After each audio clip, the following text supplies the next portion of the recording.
Okay? If they are notifying you of an extension in closing, they have to do so in writing. For a major delay, more than 15 days, you're closed, so you're supposed to close, I don't know, April 1st, and the builder is going to tell you it's not going to close until June.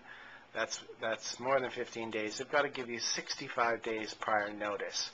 So if you're renting an apartment, you usually give 60 days notice to tell your landlord the end of the lease that you're going to move. Then you wouldn't have to give your notice, and you'd probably be able to stay on for a couple of extra months with your builder and give the notice later on. So you're protected there if you're a renter. If you're selling a house, you may have to find some kind of alternative accommodation. So if you're selling a house and buying a newly constructed home, it can be a problem for somebody. For minor delays, 15 days or less, they have to give you 35 days notice, and they send you a letter. It's all done by registered mail. If it's less than 5 days, they don't have to give you a notice, and they don't have to give you compensation.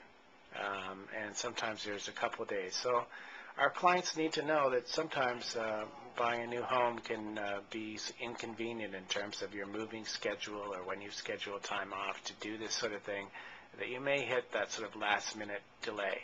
The builders would rather be safe than sorry, so they'd rather delay it and make sure, be clear of that it is going to close than have sort of a last-minute problem, but there can be last-minute problems. They do want people to be happy because a lot of people hear about who's a good builder and who's not from neighbors and work colleagues, and word of mouth is particularly important to this business.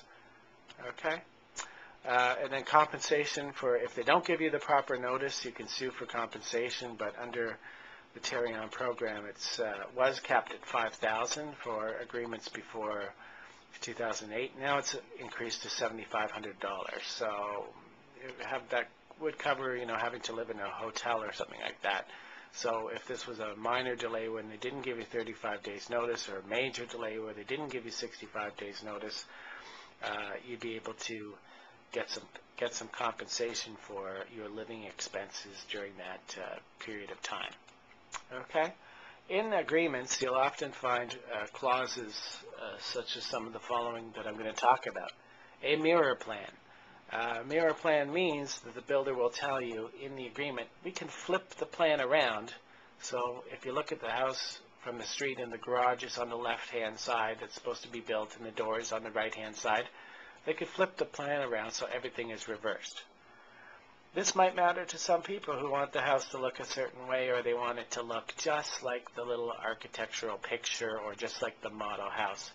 The reason why they do this is because of different elevations in land, the land dropping off, and where they want to put the doors and things like that.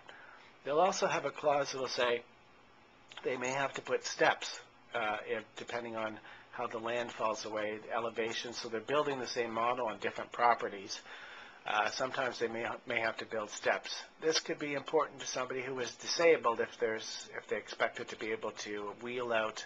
They're in a wheelchair and they expect to wheel out the back door, and it turns out because of the way it drops, they have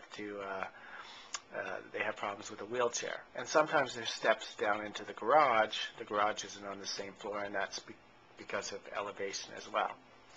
And sometimes these agreements will actually say that you may not be able to access your garage from inside the house, that there may be a door to the garage because of elevation issues that's from the side. So in Canada in the winter, this could be an issue. So that's why you need to read these agreements carefully, and our clients need to discuss them and understand, how this could affect you if certain things took place. Now, the builder obviously wants to do what's best for the client, but they can't always do that due to the site that they're building on.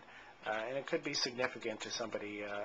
In winter, we like to go into our garage through the inside of the house. Sometimes they have to build an outside access to the garage door, so a one-person door, not a door for a vehicle that goes in through the side of the house. Okay, so this is talking about reverse layouts here and elevation issues. Cancellation of the contract. If the builder has not registered a plan of subdivision yet, Often the agreement will allow for termination under certain circumstances. They don't get Planning Act approval. Okay? Architectural control. Builder, when you pick out your model house, you also get to pick a brick package and color package on the outside of the house, what it's going to look like. And often there's several to choose from. But we don't, if we're building 20 homes on a street and everybody happens to pick the same brick package, it's going to look like, you know, that British television show where the houses all look the same. What's that show? EastEnders. Some of those British neighborhoods. And so our modern subdivisions, the municipality, when it's agreement with the developer and the builder, they will put down their right to exercise architectural control, which means they get to pick, or they get to make sure that there's variation in color. So normally when you pick out your exterior colors, you get your first choice, your second choice, third choice, just in case there aren't materials available or there's too much similarity and the city says that you can't have your first choice. Most likely you'll probably get your first choice, but we can't have a street with all kind of identical looking houses. It doesn't look too nice. Okay, so that's what architectural control is. There'll be a clause in the agreement saying that architectural control may apply. Okay, so you choose your brick packages in order. Warning clauses. These are popular because people buy a house and neighborhoods where there's a flight path. So most of Brampton and Western Toronto is near Pearson Airport, so they warn you that there's airport traffic. They'll also warn you that there are no schools in the area. They haven't built the schools yet. They're setting aside the land for it. The Board of Education won't be building those schools until they get the funds and until there are enough houses built in the area where they're going to have kids coming to the school. So children may have to be bused in my neighborhood, initially before our schools went in. It was about half an hour each way on the bus to a school in Kleinburg, which is a bit of a distance. So you'll often get warnings about noise from major streets, and they try and build these sound barriers with subdivisions, but you'll be warned that there may be noise of heavy traffic from Keele Street because you're not far from that street. This is all to protect the builder in case the person moves in and complains, hey, I didn't know 401 or the Highway 400 was going to be so loud. They've been warned against that in sort of major intersections, even though the municipality does require these noise barriers to be built. Okay? Restrictive covenants, we've talked about these before. The ones that say no clotheslines are now illegal because of the government, but no satellite dishes. If they want the neighborhood to look a certain way, because they have to come back and grade properties. No swimming pools for 5 years is one that's typical. Saying that you can't have any recreational vehicles like trailers or boats outside the home unless they're wholly enclosed within a garage, because they want the neighborhood to look good.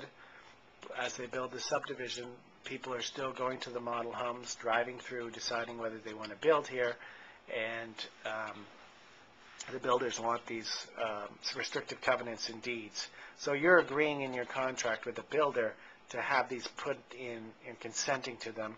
They will run with the land and bind any subsequent purchaser. Usually there's an expiry date on these, 5 years, 8 years, 10 years. Depends on what they say. Okay?